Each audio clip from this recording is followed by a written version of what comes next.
Hey guys, welcome back to my channel, and it's Debsy, and place to be, it's Debsy. Bloop, that's me, boop, Debsy. Hey guys, happy Friday. Oh, it is the weekend. I'm so excited because this weekend, it is supposed to be a little chillier. I'm gonna make some soup, and it's going to be a super cozy, awesome weekend. Fingers crossed.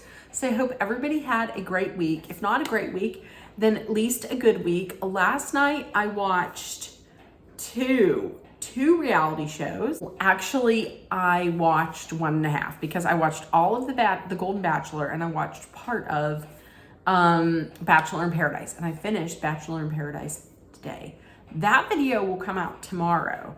Tonight we're going to be discussing the Golden Bachelor, and this is the next to the last. The finale is not going to be next week. The finale is going to be on November 30th. So let's get right into it because this was Fantasy Suites week. Okay, I'm gonna tell you right off the bat.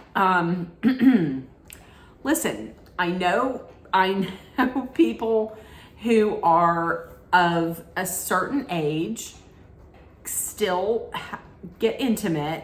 However, the very first thing that I hear that I want to hear when I tune into the show isn't about, I don't necessarily want to hear about Grandpa Jerry rubbing one off. So that's it. Listen, we had to be subjected to it twice. So right off the bat, you're talking about, Golden Bachelor Gary rub-a-tugging. So that, I wasn't a fan of that. So Jesse is talking to Gary. They are in Costa Rica, along with Toby. They're in Costa Rica. If you know, you know. They're in Costa Rica. He's down to his final two ladies. That is Leslie and Teresa. Why? So I'm going to tell you once again. I'm just going to say maybe he's saying it because he's an older gentleman. But listen, Gary talking about people my age. People wonder if people my age still knock boots. I get it. People your age do still engage in sexual encounters. However, nobody uses the phrase knocking boots anymore. Like, put in the comments if you do use the phrase of knocking boots. I don't know how many people say knocking boots anymore. Throughout this whole encounter and this whole interview, Jesse looked a little awkward. Like, he was like TMI, and I don't know that I necessarily need to hear so much about your schmexy. You're getting all schmexy. So he basically, and listen, Gary had said to him, listen, if I get a chance to get schmexy, to get some schmexin, then I'm going to take it, since this might be the last chance that I get. So Jesse had asked about, first of all, about Leslie. What do you see in Leslie? And he said, in Leslie, he can see a partner. She's very authentic. She's adventurous. And he did tell her that he's in love with her. And what about Teresa? And he says, with Teresa, he gets this safe, warm feeling with her. They have a shared experience in that they both lost a partner through death. They both had lost a partner in a similar way. So they have a similar trauma. He basically, now he has not said that he's not said I love you to Teresa.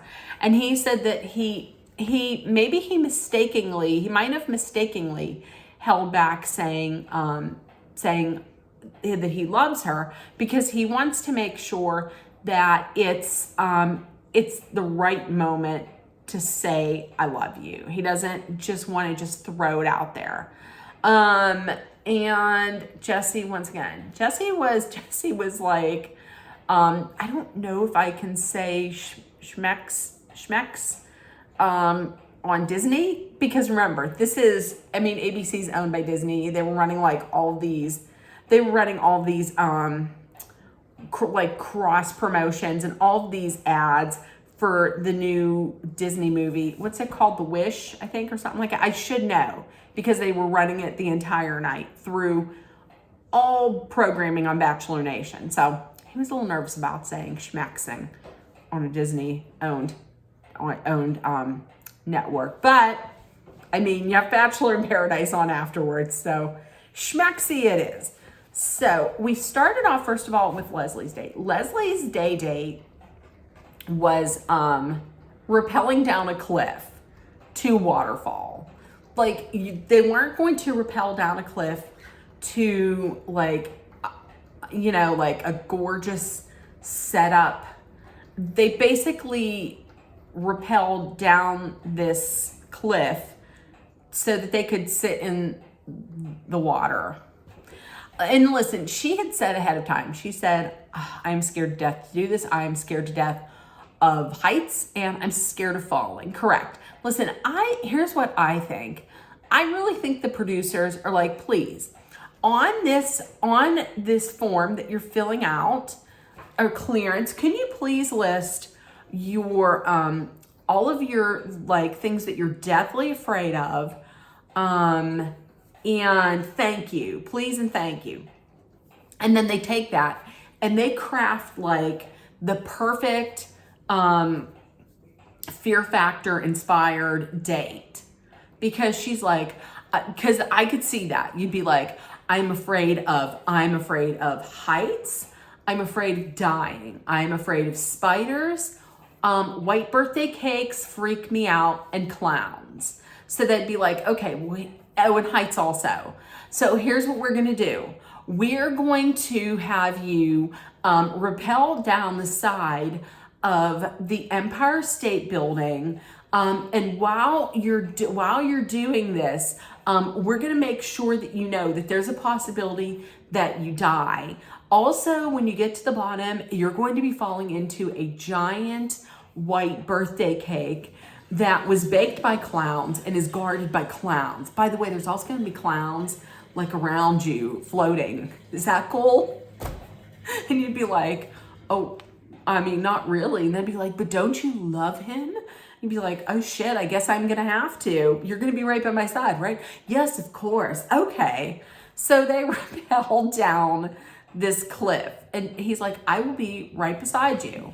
He was like, she was like here, and he was like here. He's like, you're doing great. Because listen, I'm gonna tell you, in my mind, Jerry kind of does sound like Kermit the Frog. So sometimes I might do that. No shade on Gary, I'm just saying.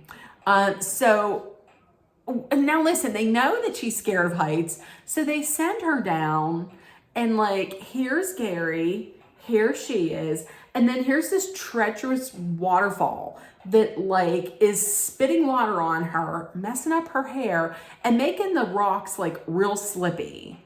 So she's scared to death already, and then she has all this coming at her, and then the slippery rocks. And then you're not going to give the girl a sandwich at the bottom or something? You just got to sit in the water?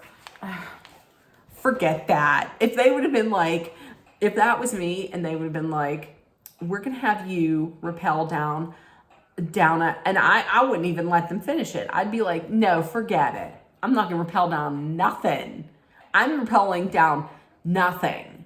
You're going to have to lower my chunky ass down in some kind of, I don't know, you're going to have to hook up some kind of a canopy or some kind of a bed or something. I'm not getting on any kind of roping. Forget it. You're going to have to build an escalator or an elevator inside the mountain and get me down. And when I get down there better be food.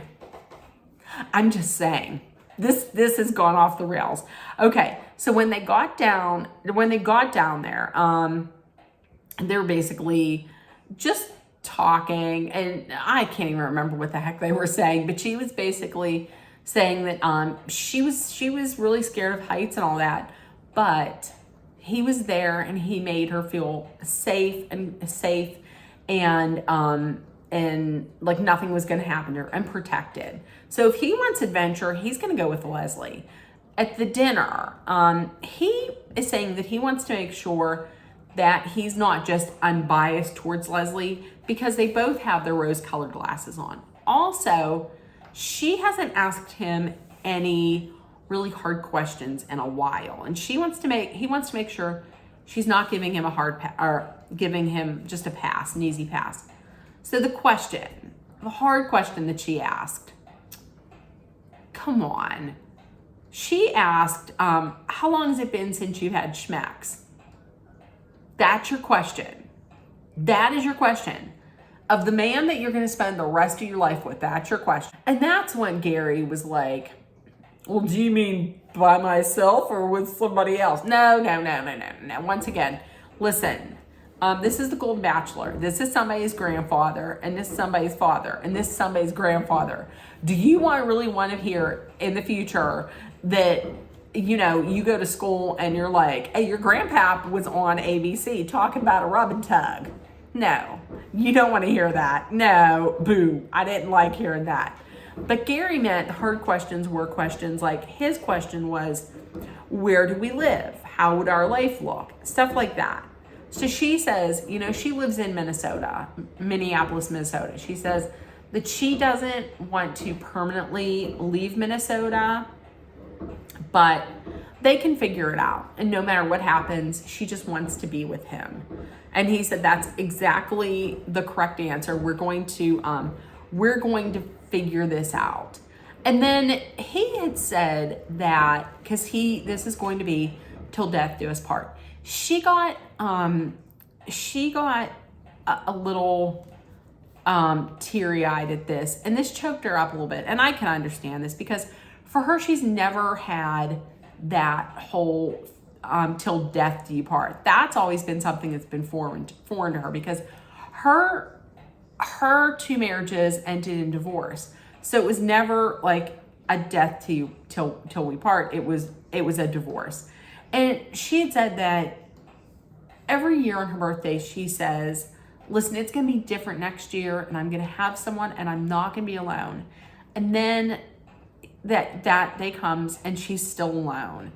And so for her, it really means a lot for it to be like a till death do you part. And she was getting very, very emotional about this. And I thought it was just so sweet that instead of him going in for like a full mouth kiss, and a makeout session, which is what would have happened on the regular Bachelor or Bachelorette, he just held her and just assured her that she's safe with him. It was just so sweet. I thought I cried. I cried both times I watched it. I just thought that was so sweet. So then, of course, they went to the fantasy suites. And he was using fantasy suites not just for the what you would think goes on there, but he said beforehand that he really likes pillow talk, because with pillow talk, there's the chance of like great conversations goes up, because the barriers goes down. Like, you're close and you can have like these intimate conversations that can give you clarity.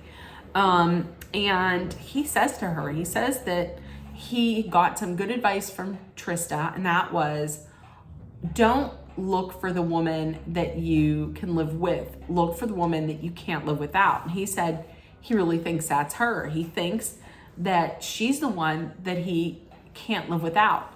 And then he said that he wants to be with her in the morning with his morning coffee, and at night for their discussion at night, and every time in between. And it was so sweet. And honestly, listen, after that, I was honestly, and she felt so safe and so like seen and wanted.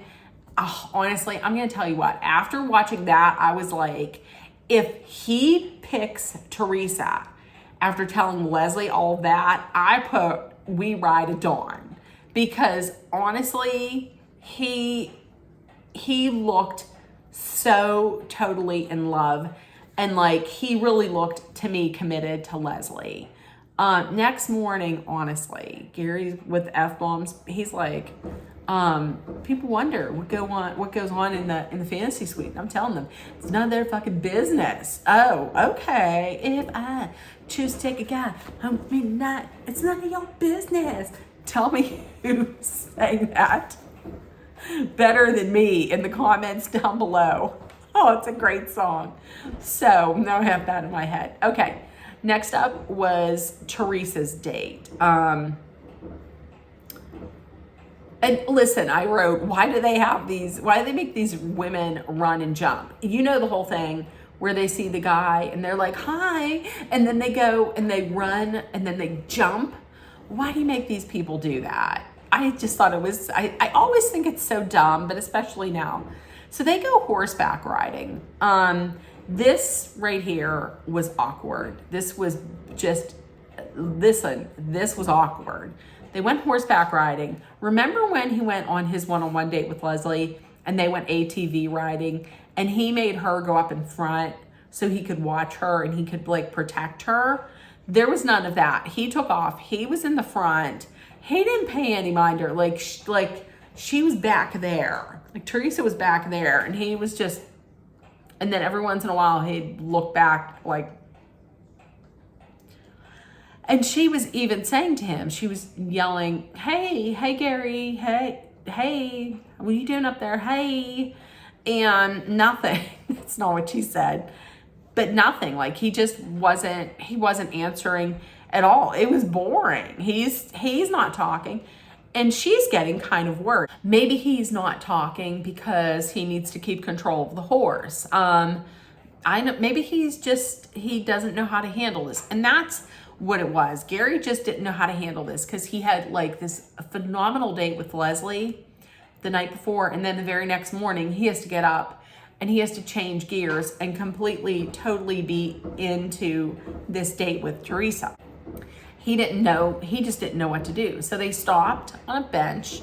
They sat there and talked. And Teresa tells him that she loves him and she's crazy about him. He's not really doing anything. He's just kind of nodding and he's like away on another planet. But we find out that he's like, what are you doing?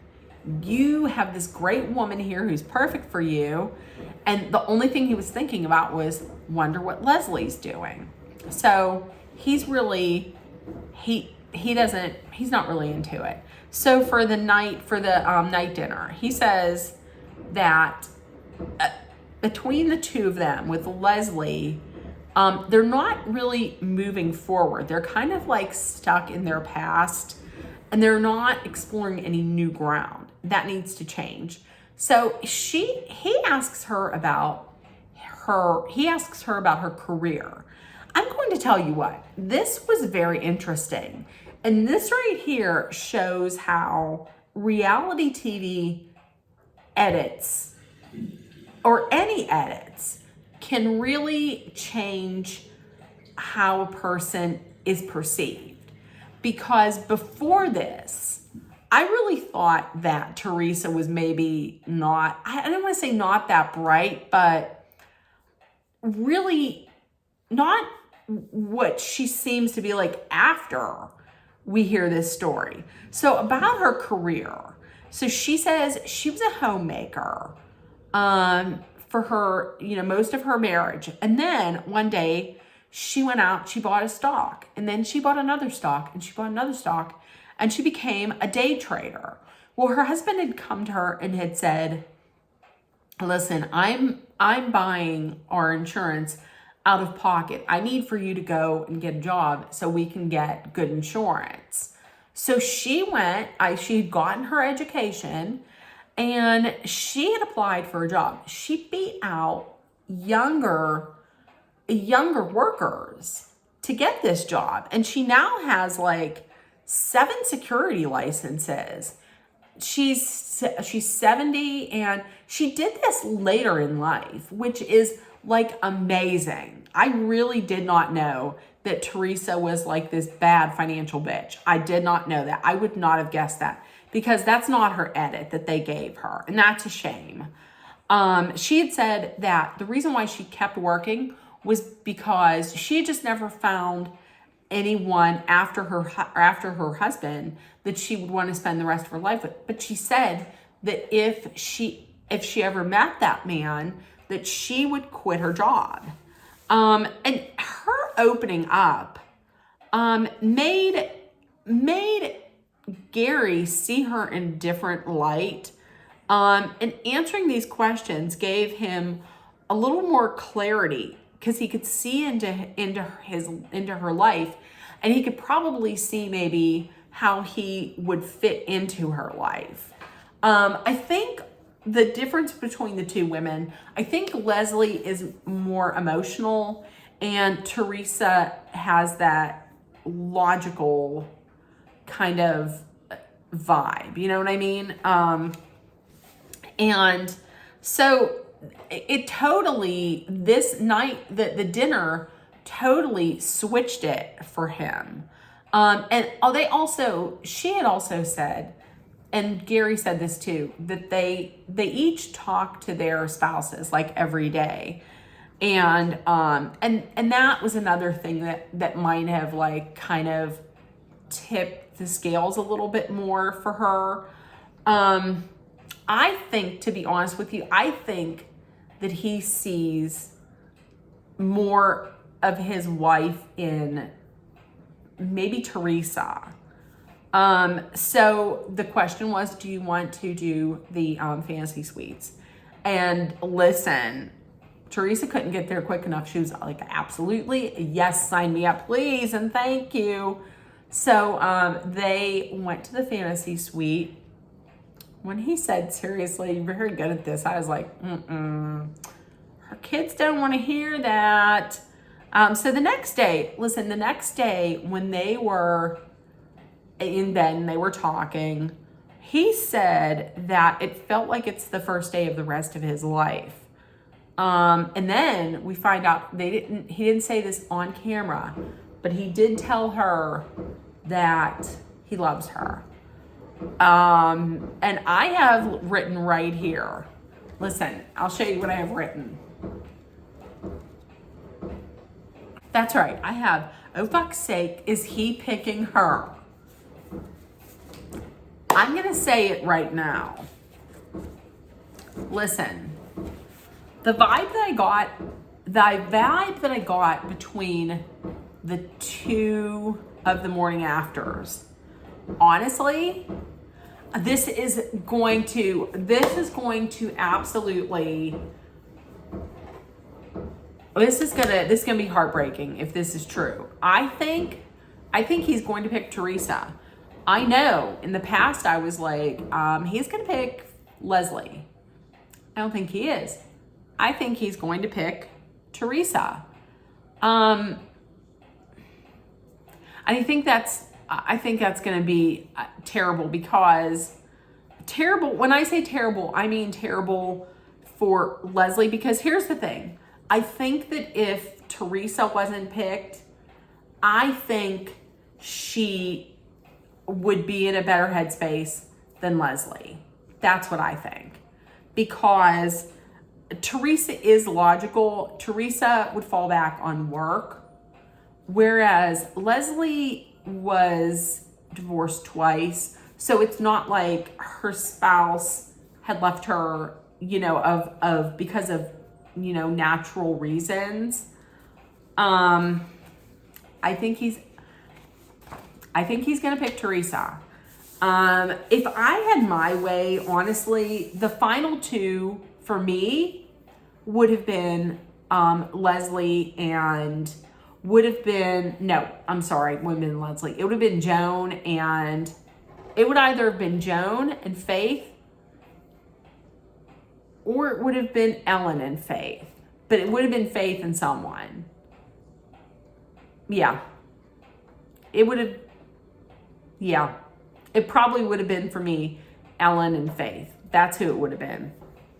So, listen, that's what I think is going to happen. I hope I'm wrong, but I don't know. I have stayed clear of any kind of spoilers. Typically, like before I started covering and talking about these shows, I would look at spoilers from Reality Steve. I have not done that on any of the Bachelor Nation shows since I started talking about them on here.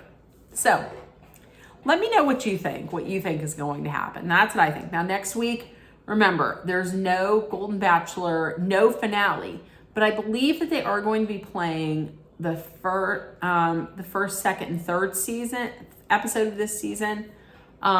So yeah, no finale until the 30th. So that's what we're gonna get. And next year, coming up on January 22nd, is the new Bachelor with Joey. I love him. I loved Joey. Loved him. So we can't wait for that. Let me know in the comments if you watched, if you did, what did you think? Who do you think is going to be his get his final rose?